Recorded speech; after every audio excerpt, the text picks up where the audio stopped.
team to make sure that we take every single steel and aluminum widget, bring it back to Ontario, and then we have another $200 billion of infrastructure that we use a tremendous amount of steel from the U.S.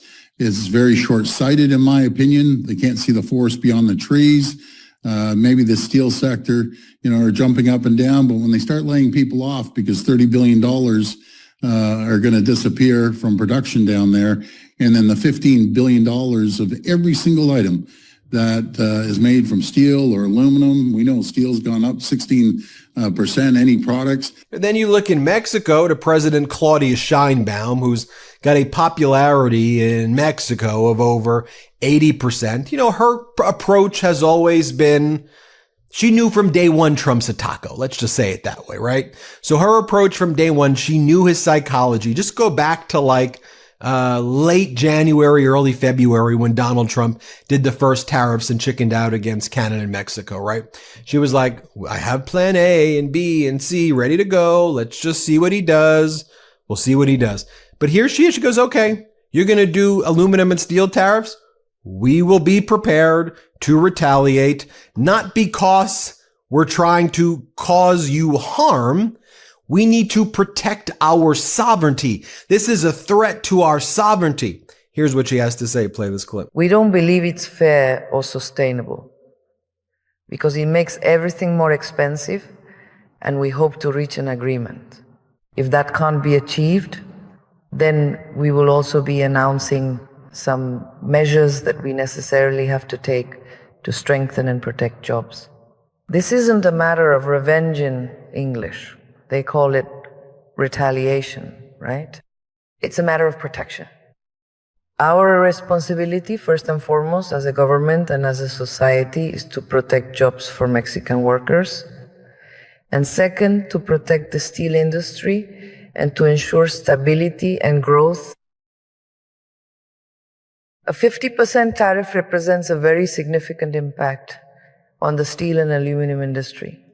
Even the 25% tariff already caused problems, but we were managing it by reducing imports from other regions of the world. And here's what Canada's Prime Minister Mark Carney had to say yesterday. Play this clip. The latest tariffs on steel and aluminum are unjustified. They're illegal. They're bad for American workers, bad for American industry, and of course for Canadian industry as well. We have counter tariffs in a gross amount before remissions on over 90 billion of U.S. imports. We've acted strong. Those are in place. We will take some time, not much, some time, because we are in intensive discussions right now with the Americans on the trading relationship. Those discussions are progressing. I would note that the American action is a global action. It's not one targeted at Canada. So we will take some time, but not more, before we respond. It's interesting because now you have Doug Ford from the Conservative Party, though at the provincial level, he's coming out strong now. And he used to be Maple MAGA, as everybody knows. I mean, Doug Ford used to wear the MAGA hat, and I think his kids were going around wearing MAGA hats too. And I think he previously, in the first Trump administration, he said a lot of positive things about Trump. And now he wants Canada to double its own tariffs against the United States. Let's talk about the European Union as well. So the European Union's Trade Commissioner, Maros Sefcovic, he goes, what the hell is going on here?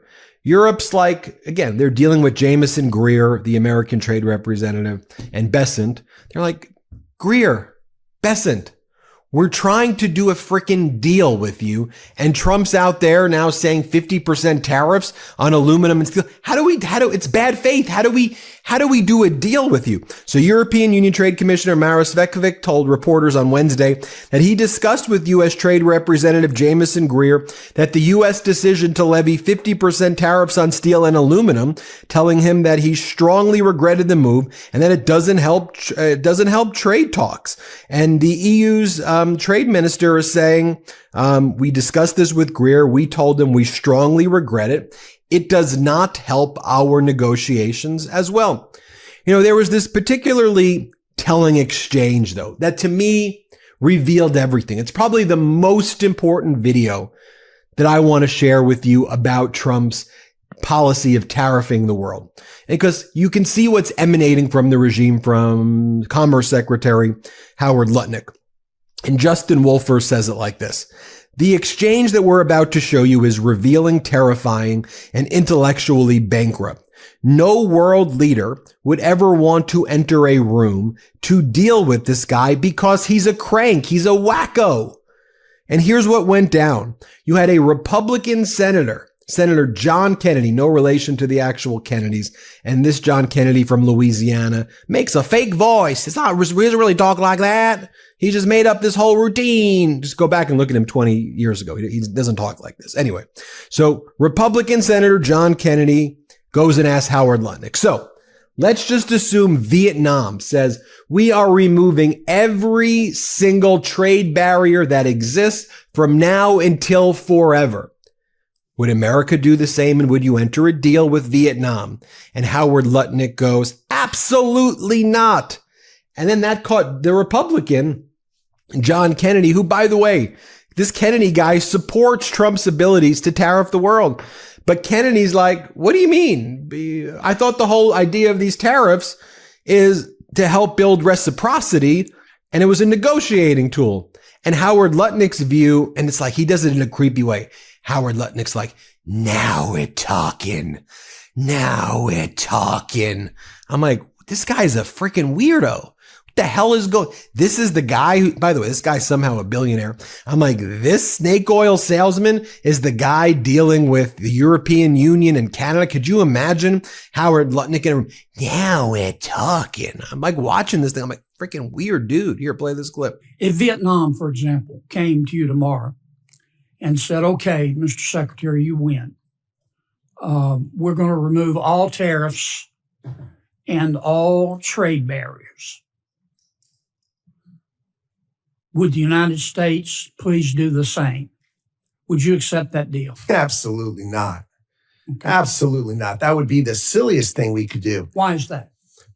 Vietnam has a $125 billion exports to us and imports from us $12.5 million. And you're thinking, Vietnam exports $125 billion? I'm aware of the figures, but tell me. But where do they get it from? They buy $90 billion from China, then they mark it up and send it to us. So you They're just a pathway of China to us. You wouldn't accept that deal. No, it's a terrible deal. We're the one with money. We're the one with the store. Of course they want us to take down. What's the purpose of reciprocity then?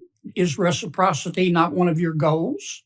Are you telling the president that we shouldn't seek reciprocity? If that's what you're telling him, why are you trying to do these trade deals? What do we want? We want to encourage Vietnam to produce products they're great at producing. But I want to get back to reciprocity. You just said you don't believe in it. You don't accept reciprocity as a goal. What are you negotiating in these trade deals? Why would we open our bank account and their bank account when why ours are is you 10 times negotiating bigger? trade deals? You're trying to get other countries to lower their tariffs and trade barriers in return for us lowering ours. That's true for the things that they'll take from us. That's called reciprocity. Of course. So are you or are you not seeking reciprocity in these trade deals? We are absolutely seeking reciprocity with respect to things that can be reciprocal. But you just said, but when they're importing from China and sending it to us, they're not. You just said that if a country came to you and offered you the ultimate reciprocity, no tariffs, no trade barriers, in return for us doing the same, you would reject that. Of course, because they buy from China and send it to us. Don't you agree with me? Suppose they said we won't buy from China. Now we're talking. If it was Vietnam, would you accept that deal? We would consider it. For what things? For what products? Would you want to change? Well, there are certain products we want to reshore. We don't want other people making them. We want to make pharmaceuticals here. Right? Wasn't that just so completely revealing here? You know, here's what's going on too. We have European Union leaders potentially planning a meeting with Xi Jinping in July. Xi Jinping is weighing ordering hundreds of Airbus jets from France as a way to say F you to Boeing in the United States. Yeah, you have French President Emmanuel Macron, Chancellor Friedrich Merz of Germany, and others thinking about visiting